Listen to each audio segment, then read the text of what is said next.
പെണ്ണിന്റെ ഭർത്താവ് തീരും വരെ കണ്ണിലെ കരടാതെ കഥ തീരണം.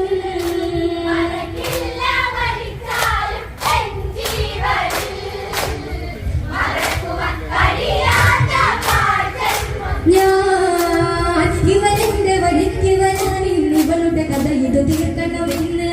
സുന്ദര രൂപം നടിഞ്ഞുടെ രാക്ഷസിയായവൾ തീർന്നതു വന്ന് മുള്ളിനെ ഞാൻ മുള്ളു തൊണ്ടുകൾ തോടിയെടുത്തു കളഞ്ഞിടുമെന്ന്. അഭിമാനം കളഞ്ഞുള്ള കളിയാണിനി അതിൽ നിന്ന് പുറകു